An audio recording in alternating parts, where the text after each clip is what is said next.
He was a second-round pick. That's what he was. He's playing like a top 5 overall pick, yet it seems like many people just aren't going to believe in Jalen Hurts.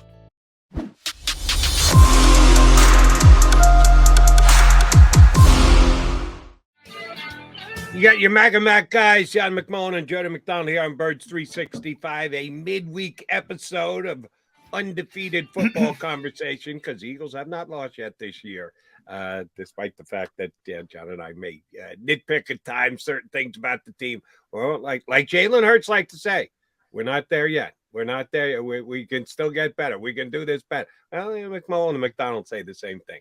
And Mike Gill is a bit of a perfectionist, so we'll get him to chime in and do the exact same with us today. What's the biggest problem the Philadelphia Eagles have right now, Mike, at undefeated 8-0? That's a good question. Well, their special teams aren't great. They don't tackle very well. And I guess apparently, according to many, they haven't played anybody yet. Yeah, that's true. They haven't been pushed. And by the way, according to a scant few, they could still beat anybody with any quarterback. You turned me on to that. That one had me shaking my head. And I wanted to get your thoughts on that, Mike. Why? I think it's pedigree. I just told Jody. Why can't people get Jalen Hurts is never going to be a top 5 pick overall. Never going to be. It's over. He was a second-round pick. That's what he was. He's playing like a top 5 overall pick. Yet it seems like many people just aren't going to believe in Jalen Hurts. We're at 11 and counting. This team's been around since 1933. Nobody else has been able to do that. Can we give the kid some credit? Well, there's a lot of discussion here, guys, where one, when the fans have a predetermined thought of a person or a player's ability, it is hard for them to do two things. Change that thought, one, because then they would be wrong about their initial thought. Nobody wants to say, man, I was wrong. So they will continue to say, yeah, Hurts is okay, but it's because of X, Y, and Z. It's not really him that has become the good player. It's that he got good players around him. And then you get anybody could do what he's doing because of these other guys. So there's this perception of whatever your mindset was of Jalen Hurts when he was the quarterback for 4 games the one year, then last year, and then entering this year, it was, he's just okay. We need an upgrade. Nobody wants to say, I was wrong. This guy's the guy. We do it with teams. We don't want to give teams credit because of what their history is. The Bengals aren't any good. Well, they were in the Super Bowl last year, but nobody wanted to believe in the Bengals until they got to the Super Bowl. We're doing it now with teams like the Jets and the Giants because their recent history and the Jets' history, sorry, Jody, hasn't been very good. Nobody wants to give them credit for their. Well, that's true. I won't give the Giants credit. So you're right. You're definitely tapped in. But remember, this was Dan Orlovsky. This was not some run-of-the-mill Joe Ban or even me. This is Dan Orlovsky saying. Does anybody remember, was Orlovsky an anti-Hurts guy coming out in the draft?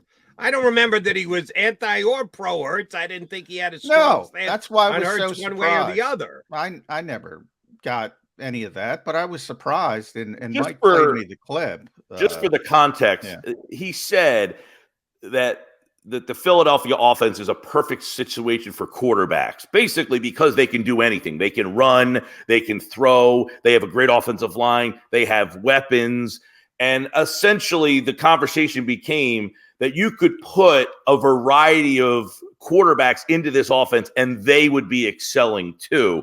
So I don't know if it's a shot at Hurts as much as it's a praise. Now, the addition to the conversation was, well, you could throw Justin Fields in there and this team would be 8-0 because they're that good. I don't know that that's the case. I think Hurts deserves a lot of credit, but I will also say, John and Jody, Hurts was a second-round pick, and you're saying, well, he's never going to be a top 5 pick. But for some reason, people did believe at some point in Russell Wilson, who was a third-round pick. So when Did the Yeah, it happens. When did the people make the change to no, this guy's really good?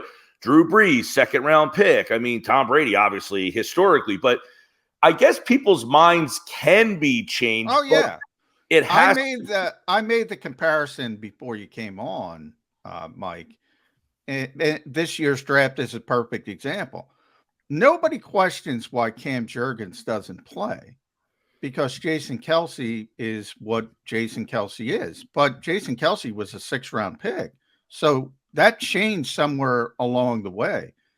Everybody questions why Nakobe Dean, not everybody, but a lot of people question why Nakobe Dean can't play, even though TJ Edwards is sitting there as a top 10 linebacker in this league. And people don't recognize that yet because it's too soon. It can change, as you mentioned. It has changed. You bring up Russell Wilson, Kelce. I guess it takes time, but it's interesting because you have Jurgens. Nobody questioned. Jurgens was the 2nd-round pick. Nobody questions why he doesn't play. And every week I get Nakobe. When is Nakobe going to get on the field? Well, why would Nakobe get on the field? Nothing against Nakobe. It's a luxury pick, just like Cam Jurgens.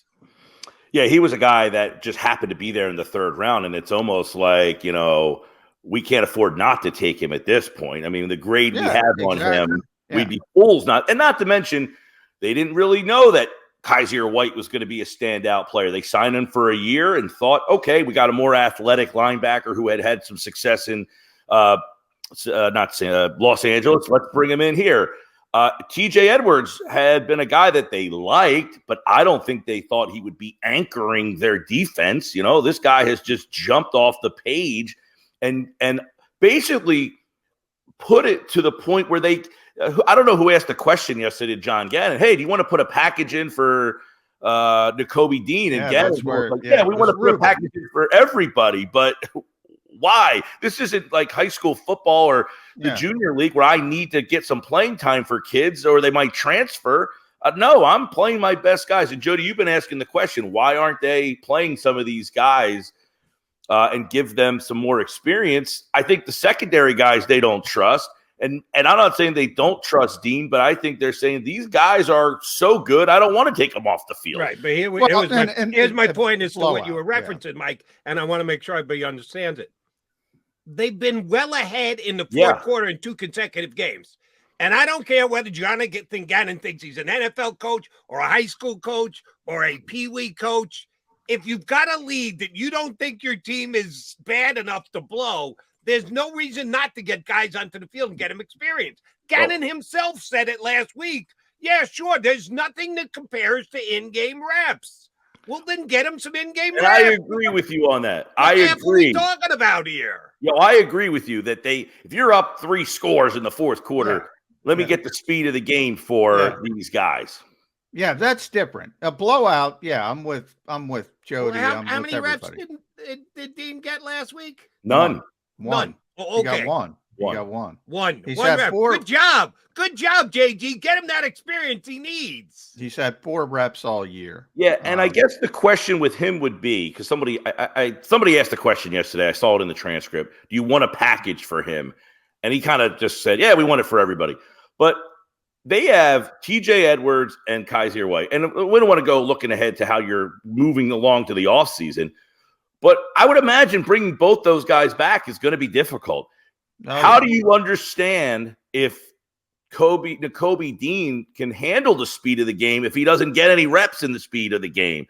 Slay is back next year, presumably. Bradbury's a free agent. If you want to have to make a decision on Bradbury, how do I understand if I can just let him walk if I don't know what the next guy can do without getting some reps in the real game?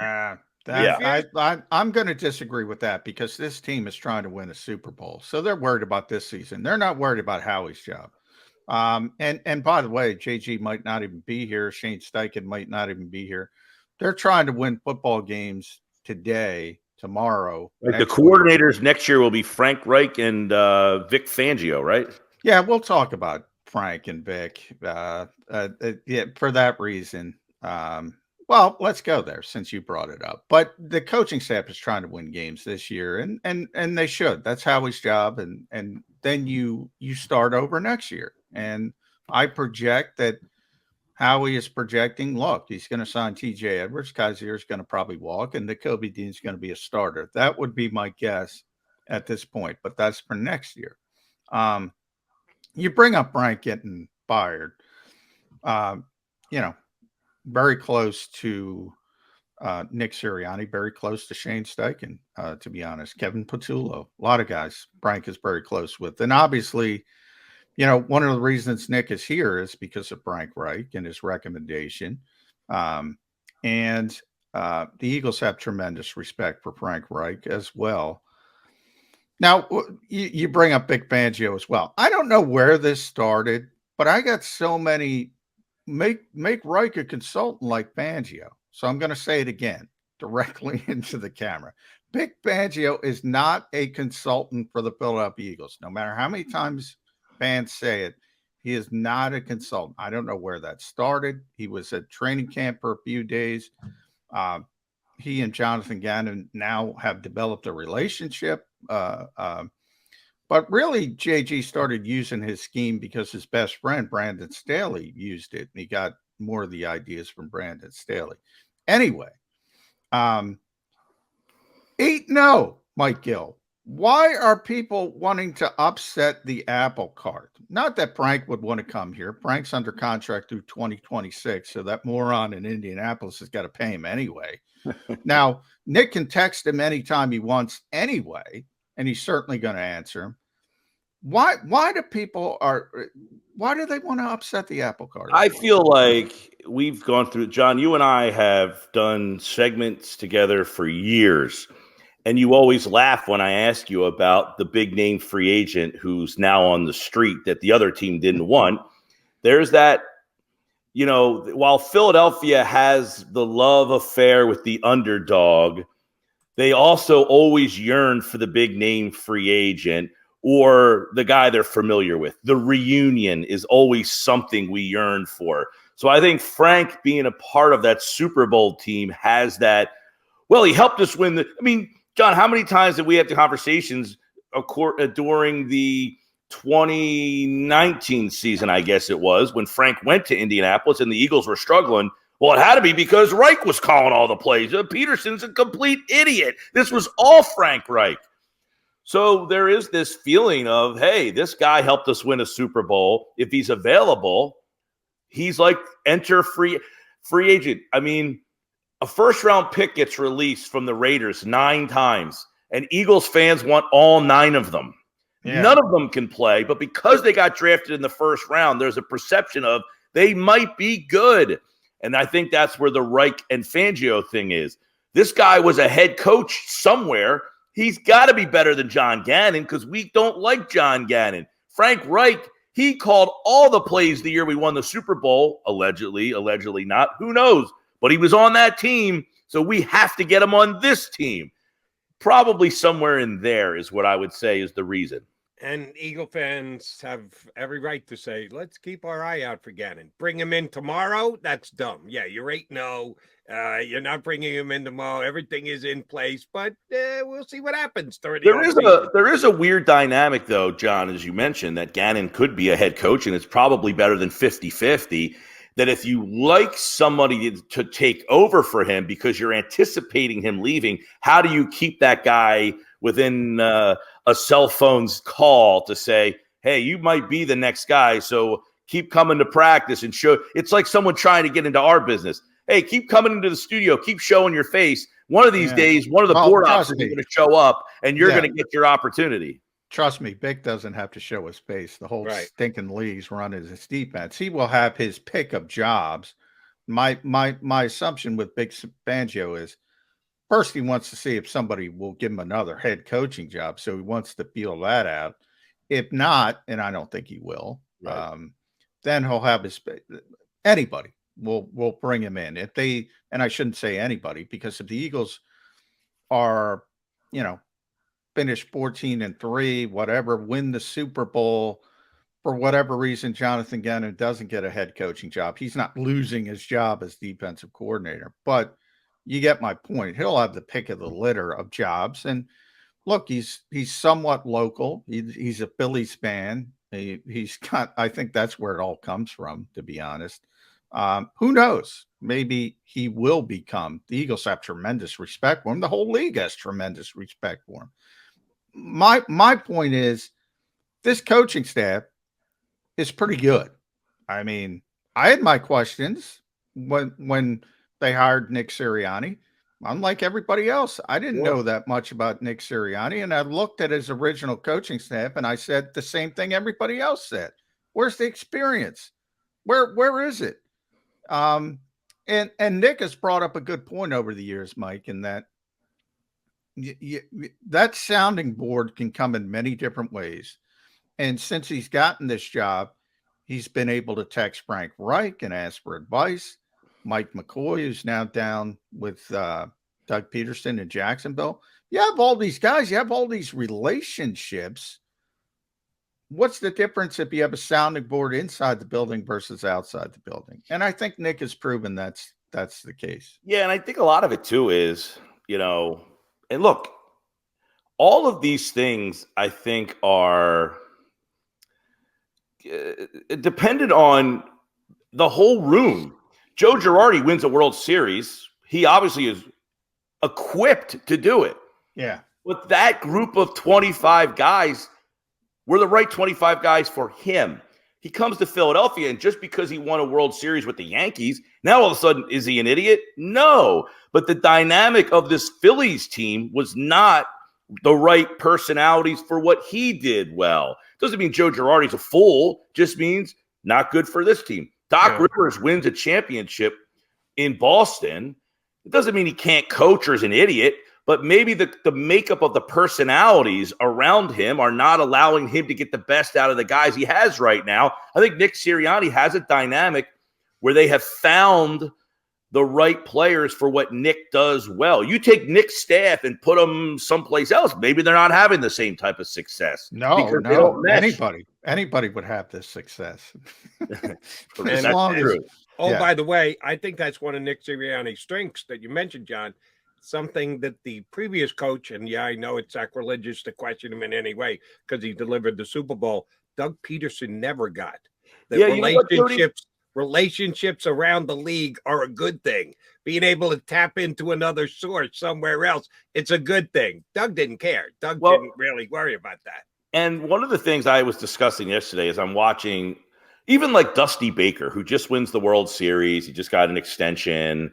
And I'm thinking, even in winning, we're in this world where we want new all the time. Like, what's the shelf life on even a successful coach if they don't win the championship, or even if they do? Because we as a society want something new. Like, we want to scroll to the next video as fast as possible. Even if that video gives us joy and we liked it, as soon as we watch it, we're done. We want to go to the next one. And it's like, how long can you keep coaching the same way with the same group of players until people find that to be monotonous? Like, I feel like the Sixers are in that boat right now where it's like Tobias Harris again, Joel Embiid again, Shake Milton again, Doc Rivers again. And even though they're a good group and they have a chance to win a title, it's just that you're bored of that group. And like, how long does that happen for Nick Sirianni and this group of Eagles? Right now, everybody has a shelf life. I mean, the goal is to get it as long as Andy Reid, right? Or somebody like that, obviously Bill Belichick, but everybody has a shelf life. And Nick, I can tell you already, anytime he says dog mentality, I tune out. I'm not listening. When you have the same messaging over, and he admits it, and that's why he says the veteran leadership of this team is so important. And I would add Jalen Hurts on top of that as a younger veteran. Why the leadership is so important, because he can say something, but if it's coming from Kelsey or BG or Bletch or Jalen, it has a different impact, and everybody seems to be following along. But it all meshes together. But one thing, This team is so good right now. If you want to be really negative, it's all downhill. You can't go up from perfect.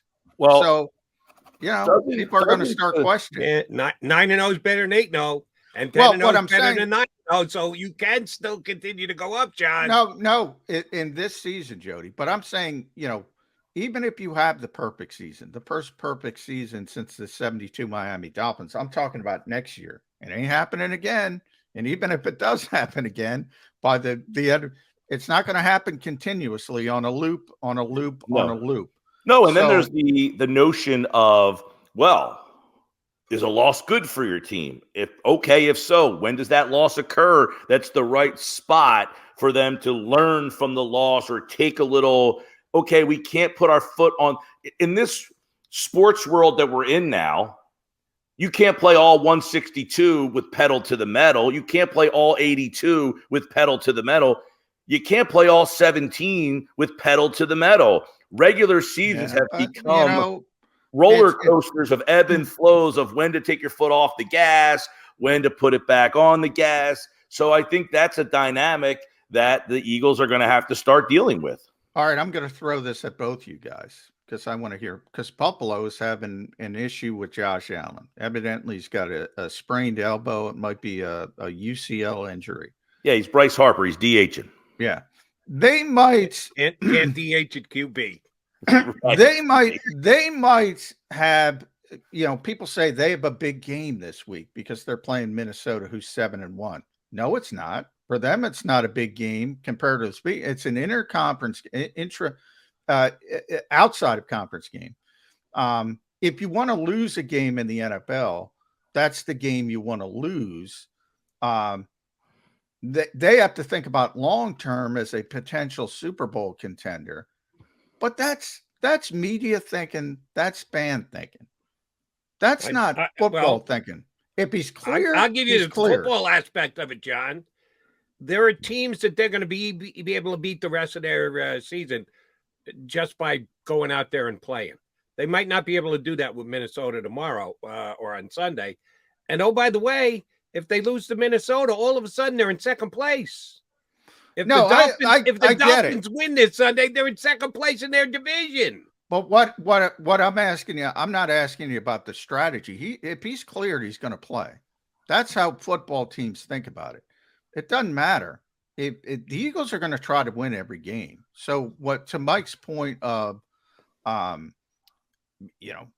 you rest players? Do you massage players? Do you try to get them through this? Try to get them through that? I've asked Nick Sirianni that 7 different ways this Sunday. He says the same thing. If they're cleared, they're cleared. There's no in between. If they're cleared, they're cleared.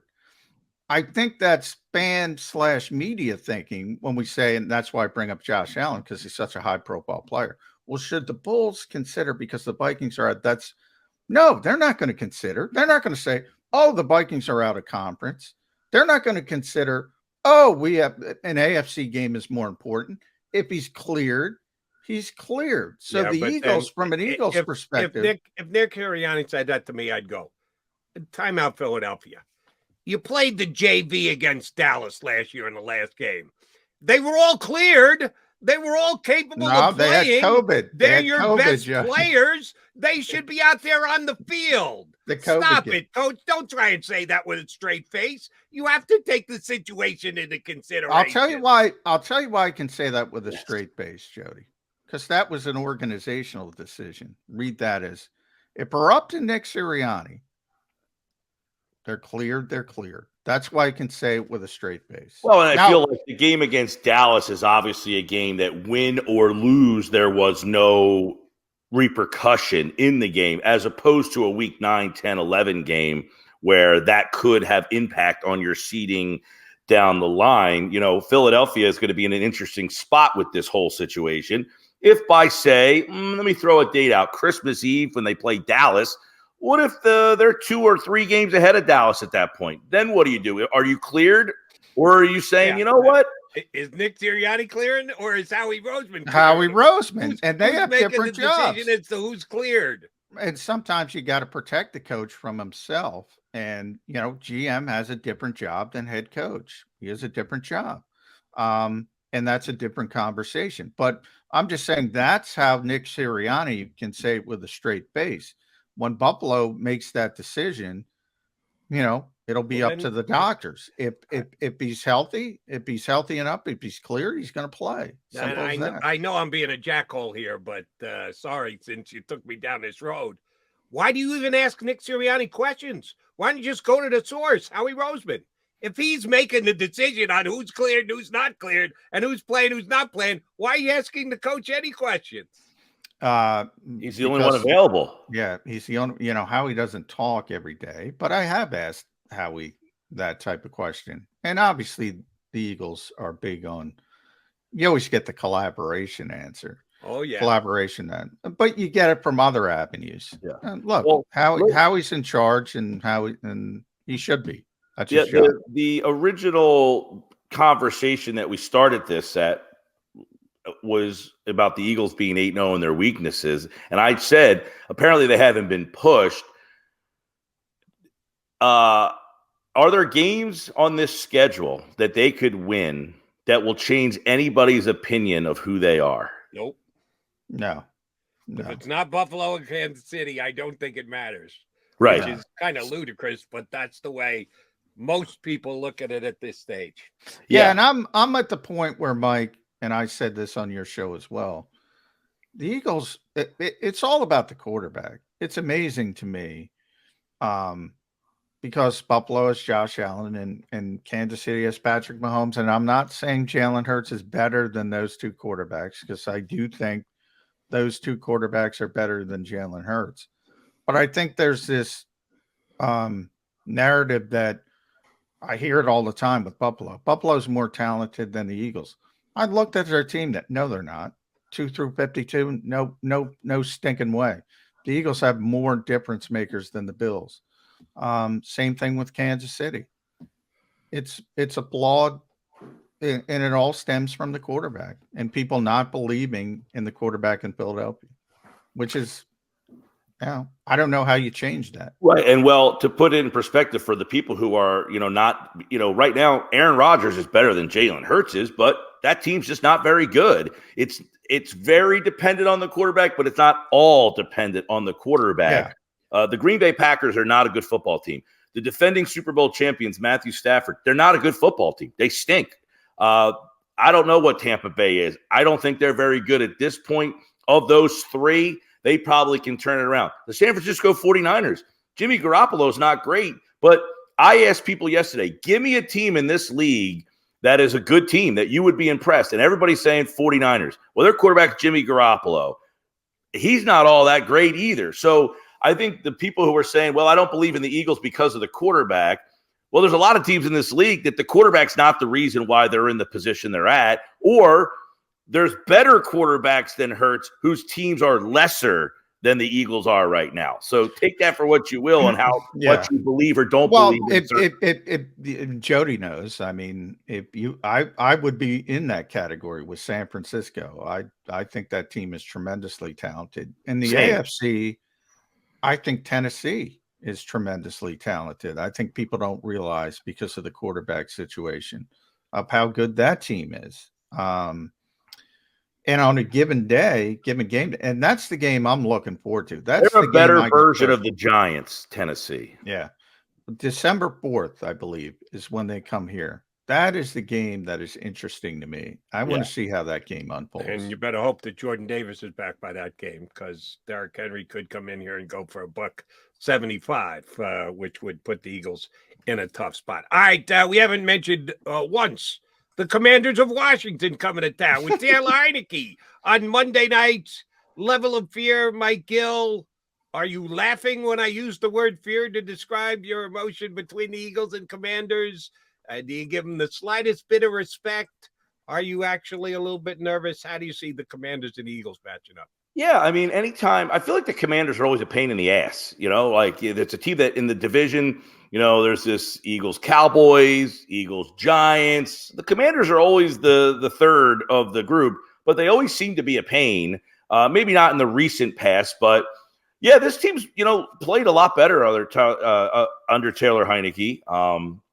Their defense has been their calling card over the last couple of years. We thought they were really, there was a time when I said, man, this defense in this division is going to be a pain for the next couple of years. It hasn't gotten to that level, but they got some really, really talented players on that defensive side of the ball. Their offense always seems to have, a couple of guys that give you some problems that are those kind of scat guys. They got Gibson, who always seems to be a problem. Curtis Samuel. Yeah. Samuel, these slot guys that are a problem. This could be, now the game's in Philly. That changes the dynamic. I was going to say, this could be kind of your Bills-Jets. And I don't think the Commanders are as good as the Jets, but they've got some talent on that defensive side of the ball, much like the Jets do. The Jets are very good on defense. They're limited at quarterback. The Jets are. That kid stinks, by the way, Jody. He's not the guy. Wilson stinks. But I don't know if I would not go stinks, but surely not meritorious of the number 2 pick of the draft. That's for damn sure. Correct. Well, see, that's the thing. He could be good, but because he was the number 2 pick in the draft, he will never get credit for being as good as possibly that he is. Correct. For the team. But yeah, I think the Commanders are. They last week played a Vikings team, which that's another interesting story. They're 7-1. The Eagles beat them, but yet the Eagles haven't beaten anybody. Well, I don't believe in the Vikings. I actually had someone tell me yesterday that the Eagles beat the Vikings, but you shouldn't be impressed because Kirk Cousins was playing at night, and that's why that win didn't mean anything. Yeah. So that's where we are. But the Commanders should have won that game against a tough Vikings team last week. So do I think the Eagles are in trouble? Yeah, because of the Bills. You could stub your toe at any time, especially in the division against a team that can play defense. Yeah. At Mike Gill Show, ESPN 97.3 South Jersey, 2 to 6, drive time every day. You'll hear me on Mike's show later in the day. A little reciprocation, Jody McDonald. I'll leave it there with you. That defensive front in Washington, I think people do not realize. But you and I have been talking because I used to cover the Vikings. Everybody knows that back years ago. They've had a bad offensive line for years and years and years. Yep. No longer. They got a good offensive line. Christian Darrisaw might be the best left tackle in football. That's how much he's developed. Ezra Cleveland, Brian O'Neill's one of the best right tackles. Garrett Bradbury's finally playing like a first-round pick at center. It took him a long time. All of a sudden, their offensive line is good. Yeah. And Washington beat the you-know-what out of that very good, not Darrisaw, but everybody else. It is good, that offensive line, which my roundabout point is that Washington defensive line is legit. Very Nick good. Sirianni talked about it during the first game. He couldn't stop talking about how good they were. And oh, by the way, Chase Young's going to be back. Any worry about that Washington front? No, yes, big time. And, I have said over the years, we're so enamored in this fantasy football world. Justin Jefferson, Dalvin Cook, Adam Thielen. Now they have Hawkinson. I never believed in that team because their line has been a complete disaster. That team's offensive line is solid now. It's not the best, but they are not losing games now because they can't block. That's why they're 7-1. They would lose some of these games before because why? Cousins gets sacked. He throws a big pick. He's now not getting that sack, and he's getting the ball to playmakers, and that's why that team is better. But yes, you have the one area is their defensive front is very good. Now, this is that mano-a-mano matchup. That's the strength of your team is the offensive line against them. So this is a good test, and that's why I think Mailata's had some rough goes at it here the last couple of weeks. He's not healthy. People don't realize he's not healthy. So is there a game or a play where it's close and there's a sack fumble, something stupid like that happens? So, yeah, the fact that they have the ability to get pressure on you always makes the game a somewhat concern. All right, last thing for me, Mike, and you mentioned Christmas Eve and the possibility that the Eagles may be up by enough then that they don't have to sweat.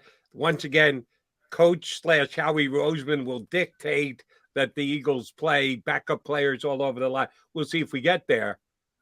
will, and I'm judging this by the fact that yesterday Jerry Jones walked down the middle of the road, which he almost never does, about Odell Beckham Jr.